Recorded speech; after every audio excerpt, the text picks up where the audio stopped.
Hey guys! Aujourd'hui, c'est ma journée pour commencer mon marcotage aérien. Oui, d'habitude, je commence un petit peu plus tard. Cette année, je passe ça plus de bonne heure parce que j'ai des mélèzes qui prennent un petit peu plus de temps. J'ai une belle quantité de mélèzes que je vais réutiliser. Les arbres, les vieux arbres. Moi, je les ai plantés, ça fait une bonne quinzaine d'années. Donc, c'est des arbres qui sont déjà grands, qui ont été topés, en plus, qui ont été coupés plusieurs fois. Donc, je vais faire ça un petit peu en avance pour gagner 3 semaines. Donc, souvent, c'est le 3 semaines à la fin de la saison qui fait que tu as une belle boule de racine ou pas. Donc, des fois, il y en a juste un petit peu. Donc, c'est mon expérience personnelle avec les mélèzes.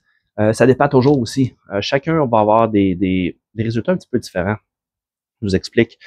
Dépendant de la condition, dépendant si l'arbre est en grosse croissance, si l'arbre est à un endroit plus au nord, beaucoup de lumière, une grosse croissance. C'est tous des facteurs qui vont affecter. C'est un arbre, tu fais une marcotte de tête ou une marcotte de branche latérale en dessous, un petit peu plus bas, ceux-là vont prendre vraiment plus de temps. Donc, si tu fais une marcotte de tête ou un endroit où ça pousse, comme on dit, ben ça va vraiment plus vite. Donc, c'est un petit peu ça. Moi, c'est des marcottages un peu plus bas parce que j'ai pas d'échelle de 20 pieds pour monter en haut, aller faire une marcotte en hauteur. Je vais faire ça à hauteur d'homme. Arrière, peut-être si j'ai des branches vraiment intéressantes pour faire un arbre vraiment intéressant, peut-être prendre ma petite escabeau, un petit escabeau à 2-3 marches. Là. Donc, c'est à voir. Je vais improviser, comme on dit. C'est des arbres, ça fait longtemps que j'ai planté. J'ai 4 rangées de peut-être 20 arbres. Donc, j'en ai beaucoup. Je vais garder une rangée du fond que finalement, c'était tout pour faire des bonsaïs, mais j'ai décidé de justement les mettre un petit peu plus loin, puis de les garder en pleine grandeur, parce que c'est des beaux arbres, les malaises, qu'on se le dise. Puis c'est au fond de ma cour, ça fait un, un beau fond, une belle vue sur le fond de ma cour. Donc, on improvise ça aussi. Euh, Détail de marcotage. Vous allez, si vous avez déjà tenté l'expérience, vous allez comprendre ce que je veux dire.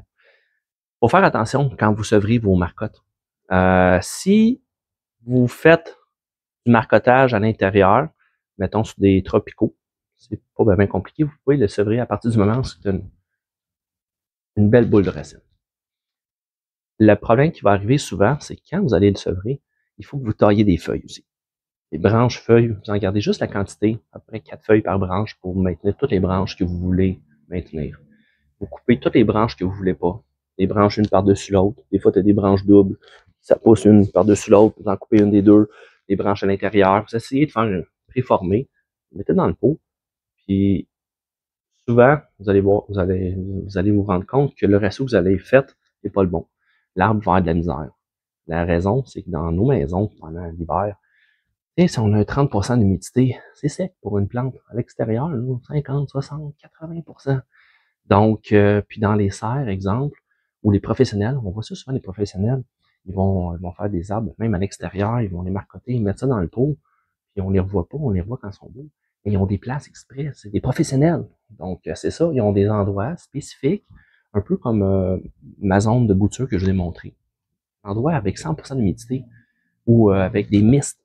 Donc, tu as un spray qui va tomber sur les arbres à toutes les 20 minutes, 1 minute par 20 minutes pour garder une humidité sur le feuillage, pour éviter que les feuilles sèchent, puis qu'ils soient obligés de tirer plus de sève, donc plus d'eau du sol.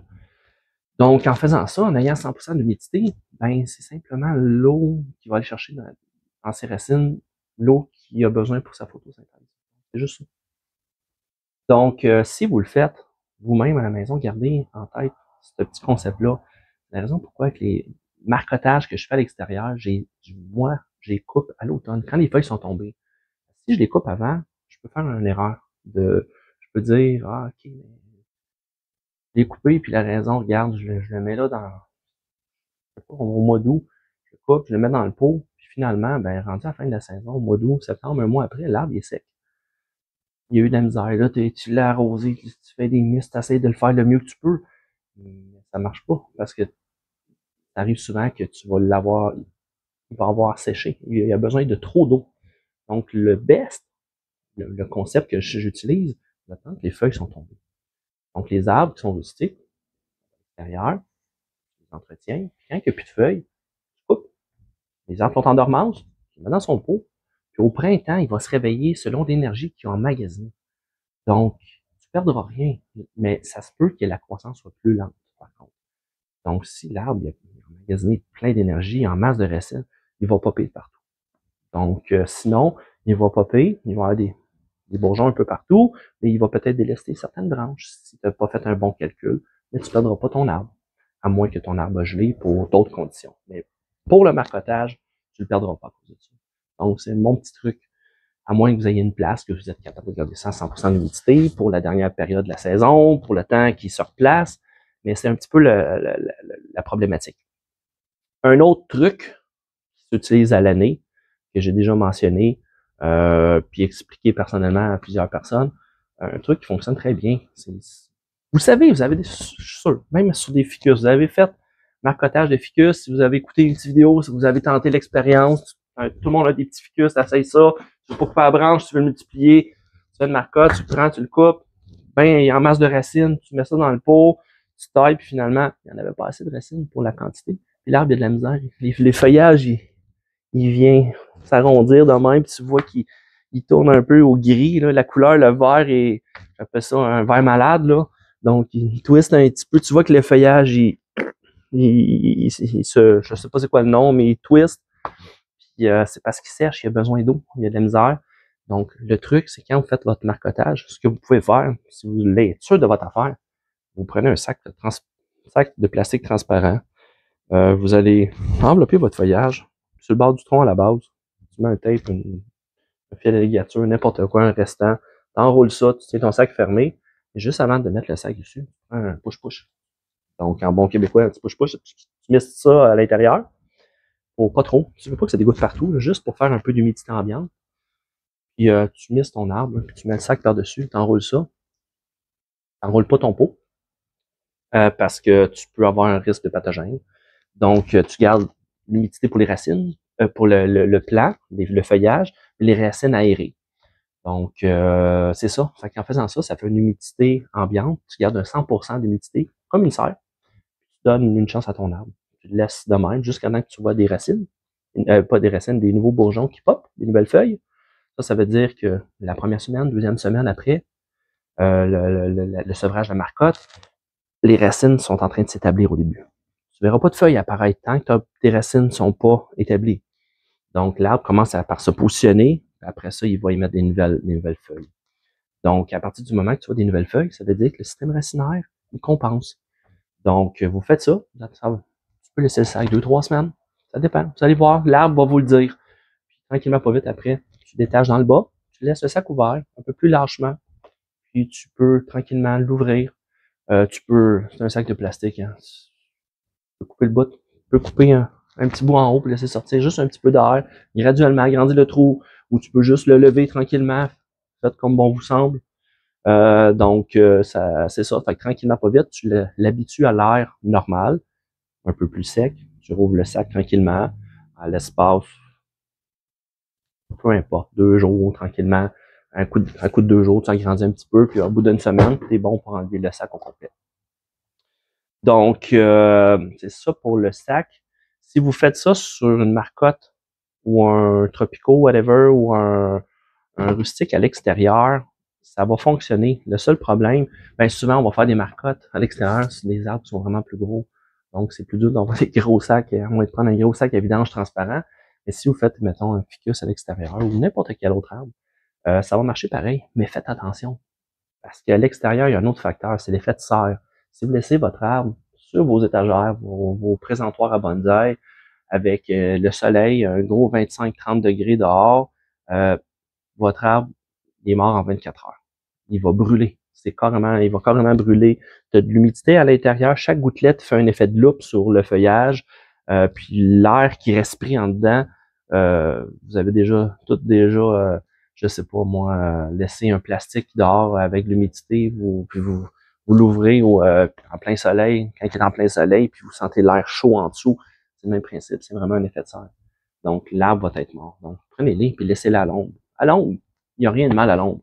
Même s'il n'y a pas de soleil direct, ça pousse moins vite, mais ça pousse pareil. Tout pousse à l'ombre, mais moins vite. Donc, laissez ça à l'ombre le temps qu'il se place. Puis d'ailleurs, après un marcotage, il faut que vous les mettiez à l'ombre. Laisse ça à un endroit un peu plus... Pas de soleil direct, pas de rayon. Le temps qu'il se place, c'est de même que tu lui donnes une chance à ton arbre, puis après ça, tu l'introduis graduellement. Ouais, OK. Prochaine chose, ben c'est ça. Je vais faire mes marcotages aujourd'hui. Je vais utiliser Steamroot numéro 3 parce que c'est pour un mélèze qui est plus difficile, plus long. Pas plus difficile, juste plus long. Moi, ce que je fais, ça c'est, on utilise ça pour les boutures. Tu prends une bouture, tu prends une branche, mon bac à poubelle, tu prends une branche, tu mets ça dans l'eau, tu secoues, tu trempes ça là-dedans, tu plantes ça. Si je le prends directement dessus, puis que je mets, je sais pas, juste la poudre, c'est juste un petit filet dessus. Donc, aussitôt que je vais avoir de l'eau dans le sac, la poudre va s'en aller. C'est pas très bon. Ça reste pas, ça reste juste une mini couche. Donc, moi, ce que je fais, ben, probablement vous avez pas ça, là, mais moi, je mets quelques gouttes de l'huile parce qu'il y a un alcool dedans. Je veux pas le brûler. Donc, j'en mets à peine, j'en mets juste un petit peu. Je me fais une petite pâte, comme une peinture. Donc, avec ça, vous voyez un petit peu dans mon pot, et ça beurre bien. Donc, puis ça reste quand même en place. Fait que ce que je vais faire sur chacune des branches, jusqu'à ma marcotte, je vais aller appliquer dessus. Je vais prendre simplement ça, je vais en mettre au niveau de la coupe. Donc, un petit peu comme ça. Puis vous voyez, ça fait une belle petite pâte qui reste, qui se tient. Donc, c'est ce que je vais faire pour mes marcottes à l'extérieur. Je trouve que ça fait une meilleure job. Donc, je vais appliquer ça sur la partie supérieure. Donc, j'ai, je sais pas, peut-être une vingtaine d'arbres. Je vais peut-être faire une 20, 30, 40 marcottes, aucune idée. Entre chacune des branches, entre nœuds, la photosynthèse. Photosynthèse, ça prend des branches entre chacune des marcottes pour siphonner le jus. Donc, tu coupes, puis tu appliques ça sur la plaie en dessous et une partie de l'écorce. C'est là qu'il va sortir, juste au niveau de la plaie, c'est là qu'il va sortir les nouvelles racines. Donc, c'est pas mal ça. Donc, je fais ça, je vais peut-être faire un petit hyperlapse pour vous montrer ça. Donc, c'est mon petit projet d'aujourd'hui. Commencer ça sur mes mélèzes, que je sais que c'est un petit peu plus long. J'ai peut-être du tuya, un vieux tuya. On va peut-être en faire dessus, c'est à voir. Donc, faut évaluer, voir c'est quoi qu'on veut aussi. Des fois, je veux pas 50 millions de la même espèce. Donc, je vais aller vérifier mes mélèzes. Je ne sais pas la quantité que je vais faire du tout. On va peut-être en faire juste quelques-unes qui sont intéressantes. Donc, limiter au plus intéressant. Donc, je fais ça aujourd'hui. Donc, début du marcotage, juin, saison estivale 2025. Salut! Les guys! Bon, tantôt je vous ai parlé des marcottes, donc tout le kit. Là, j'ai passer la journée à faire du marcotage. Donc, vous allez voir ça. Vous allez voir, on va en faire un petit avec vous autres. Cet arbre-là, j'ai déjà fait une vidéo là-dessus. Ça fait quand même 3 ans. Vous voyez en haut ici, j'ai fait une marcotte. Il est coupé, sevré, et après ça, j'ai laissé pousser l'arbre. L'arbre, vous voyez, regarde, ça sort de partout après. Donc, vous voyez en plus, regardez ça. Il est en dessous d'un paquet d'arbres. Donc, c'est pour ça que c'est un petit peu plus long. Comme je vous expliquais tantôt, ben, tu sais, c'est normal. C'est un arbre qui pousse beaucoup, qui est au plein soleil, ça va marcher plus vite. Les racines vont sortir plus vite. Dans ce cas-là, c'est un petit peu plus long. Vous avez vu, c'est un arbre vraiment long. Donc, c'est pas mal ça. Vous voyez, je vais vous montrer un petit des arbres que j'ai plantés il y a quelques années. Regardez, quand même assez gros. Il y en a de différentes grosseurs qui ont poussé à différentes vitesses. Regardez, c'est quand même des bons gros arbres. J'ai fait du marcotage. Je me suis assuré, oups, il y a une pie dans un trou, failli tomber. Petit bloopers. Mais vous voyez, ici, j'ai une marcotte. Entre les deux, ici, j'ai un paquet de branches qui vont agir comme un tire-sève entre les deux. J'en ai un autre, un petit peu plus haut, Donc, vous voyez celle-là ici. J'en ai un petit peu partout. Regardez, j'ai créé des rangées ici, tout le long, là, une quinzaine d'années. Là, vous voyez toutes les marcottes, le marcotage. J'en ai un petit peu plus haut. Celui-là, je l'ai fait un petit peu plus haut. Ça m'a pris mon échelle. Un petit escabeau. Donc, regardez ça. Le but aussi, c'est pas les branches les plus belles pour faire un, un beau bonsaï pour le moment. Le but, c'est de le tailler comme ça ici pour permettre une ramification juste ici. Parce que le futur bonsaï qui va être le plus beau, ça va être celui-là ici. Vous voyez ce que mon doigt. Donc pour le moment, je veux juste empêcher ça parce que j'ai pas le goût de jeter celle-là non plus. Puis je veux que ça permette de tout dégager ma petite forêt ici. Donc ça va permettre de faire rentrer la lumière aussi.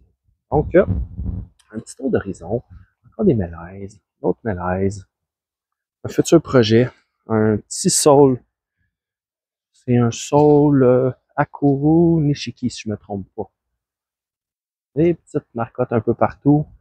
Même une un petit peu plus haute ici, je trouvais la forme qui est intéressante. Un orme de Sibérie. Ulmus pumilia.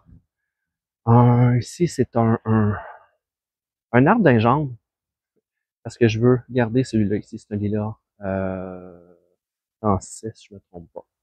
Donc, celui-là, c'est un... Je cherche le nom. Icori quelque chose. J'ai un blanc de mémoire, c'est pas grave. C'est pas grave. Ici, j'ai des ormes de Sibérie un petit peu plus gros. 3 gros arbres. J'ai décidé de marcoter celui-là ici. Donc, j'ai regardé un petit peu la forme. J'ai décidé de faire... Ah, regardez, vous voyez la shape déjà. Et j'ai fait une marcotage. J'ai déjà expliqué. Quand vous faites vos marcotages, vous n'êtes pas obligé de marcoter perpendiculaire. Vous marcotez en angle. Donc, si vous marcotez, vous coupez l'écorce en angle, les racines vont sortir le long de la coupe. Donc, vous pouvez penser, vous regardez votre arbre, vous dites, ah, cet arbre-là, je le voudrais comme ça. Donc, il faut que vous faisiez votre coupe avec un petit angle. Fait que si vous pensez à ça, vous allez vous sauver bien du temps, puis vos racines vont être toutes bien placées. Donc, vous pouvez voir un petit peu, regarder. Ici, il va me rester à ramifier. Les branches sont super longues. C'est à l'automne, mais regardez, il y a plein de belles petites branches qui vont sortir partout. Donc, cet automne, on chope ici, on met dans un pot, on chope le feuillage, vraiment des branches vraiment trop grandes, puis on garde le feuillage, les petites branches où il y a du feuillage le plus rapproché possible. On coupe vraiment plus haut ici, puis on l'oublie dans un pot. On va laisser pousser quelques années. Ensuite, qu'est-ce qu'il y a? Donc, je retourne, ça c'est mon coin. Mon coin pour avoir du fun. Je plante des choses. Vous voyez, du génévrier, des petites épinettes naines. J'ai du métasequoia là-dedans qui pousse. J'ai plein d'affaires. Du bonheur, quoi. Donc, vous voyez toutes les petites marcottes que j'ai faites. Même une autre rangée ici. J'ai 4 rangées.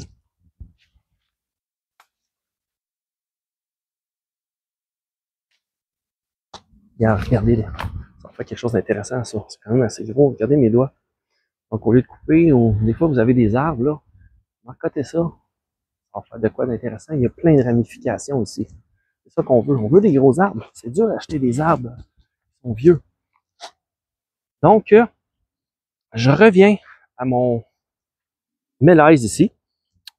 Donc, c'est ça. Là, ce que je vais faire, je vais le marcoter. Ouais, quand je marcote, j'essaie toujours de garder une branche en dessous qui va tirer le jus pour assurer la viabilité du reste de l'arbre. Un petit peu comme vous voyez ici. Si vous regardez n'importe quel, c'est au hasard, là. Regarde, la marcotte est vraiment pas belle. Il manque de tape. On arrange ça comme on peut, puis je vais rajouter de la broche un autre tantôt, tant que ça tient. Mais regardez ce que je veux dire. Il n'y a rien. Il n'y a plus de branche dans le bas. Si je marcotte, puis je coupe, boum, puis qu'il n'y a pas de branche, l'arbre, il meurt. Donc, c'est ça l'affaire. Le restant meurt. Mais là, si vous regardez comme il faut, j'ai gardé une petite branche ici qui a du feuillage.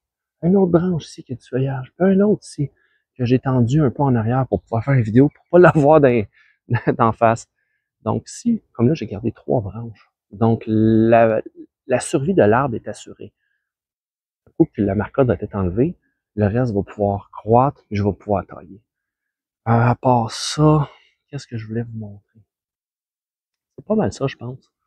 Donc, pour la suite, ben, je vais vous montrer comment je vais faire mon petit marcotage. Excusez-moi. On va enlever ma main de là, on va voir un petit peu mieux. Donc, je vais vous montrer, je vais faire un petit hyperlapse, parce que je vais faire ça bien long, pas besoin d'explication. Vous allez voir un petit peu comment que je fais. Puis, portez attention, je vais le notcher avec un angle. Donc ici, je vais me faire un petit angle, parce que on voit la tête qui est en angle ici. Donc la future tête, je vais essayer de le mettre, on a le choix, je n'irai pas le mettre de même, je ne le mettrai pas droit, je vais le mettre un petit peu en angle, comme ça ici. Ça va amener un peu de relief, pas trop, juste un petit angle. Comme quand vous plantez vos arbres dans un pot.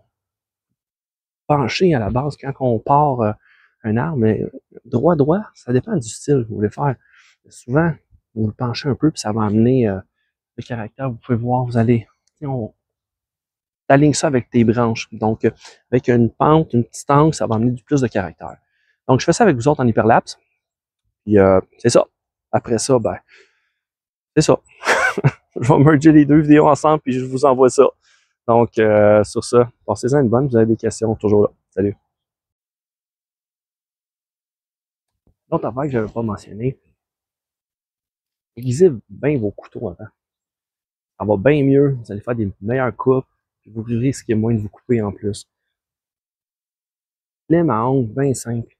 Tu traînes ça sur toi, une coupe de coups.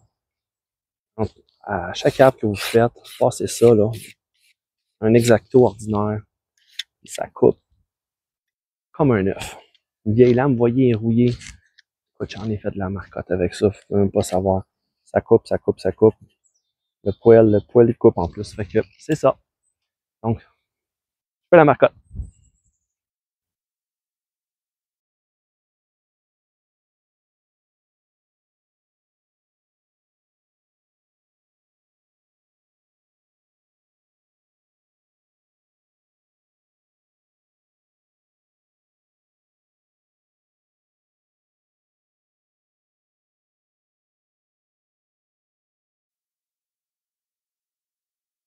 Petit détail que j'ai fait, je sais pas si vous avez remarqué, c'est un peu dur sur l'hyperlapse, mais j'ai fait ma coupe de l'écorce en angle. Puis après, j'ai essayé ça cette année, comme un nouveau petit test. Euh, j'ai coupé des petites pointes de plus pour que la surface avec une cicatrice soit un peu plus grande. Donc, exemple, okay, on va faire ça simple. Si c'est droit ici, enlève l'écorce tout partout. Donc, il te reste l'endroit ici. C'est là, l'endroit que justement que les racines vont sortir. Et ce que j'ai fait en plus, j'ai fait des petites pointes de tarte un petit peu partout. Tout petites, des petits triangles.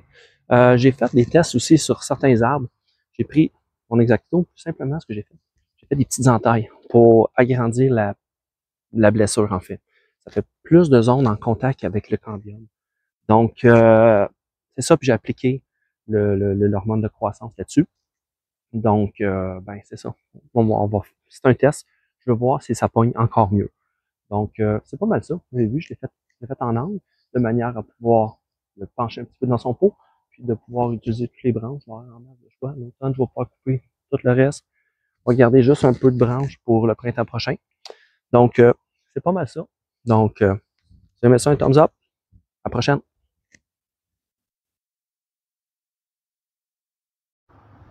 Les voici, les voilà. Les petits mélèzes. Lui, tu vois, la flèche comme elle est. Regarde ça. Puis regarde, les autres sont plus petites, les aiguilles. Sont toutes plus petites. Lui, la raison, c'est parce qu'il est un endroit plus ensoleillé. Puis les pots étaient simplement mis en dessous aussi. Puis toutes les autres, ils étaient, si tu regardes, au fond de ma cour, à l'autre bout, l'autre bout, l'autre bout. Là, on les voit pas en fait, mais c'est l'endroit où c'est tout noir là, que je monte. C'est le début de ma clairière. C'est à peu près à 100 pieds de là. J'ai tous mes arbres. C'est là que j'ai mis à l'ombre, plus au nord. C'est plus long à dégeler, mais c'est bénéfique de même. Il n'y a pas de dégel, regel. Donc, c'est moins grave pour les arbres. Ils restent endormis un peu plus longtemps. Mais c'est pour ça qu'ils sont moins avancés. Mais regarde les autres. On va faire un petit tour. D'ailleurs, regarde ça. En as-tu des arbres?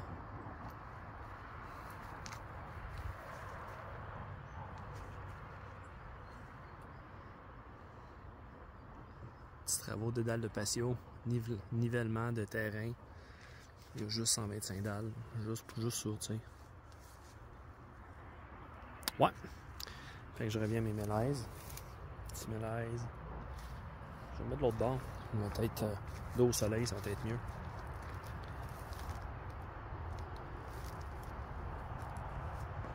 Ouais. Lui, un petit peu plus de misère. Parce qu'il y a moins de terre. Je l'arrose un petit peu plus souvent. Partie 1, partie 2. Ça te donne une idée. Un petit peu de la floche, comment elle est rendue. Donc, c'est pas mal ça.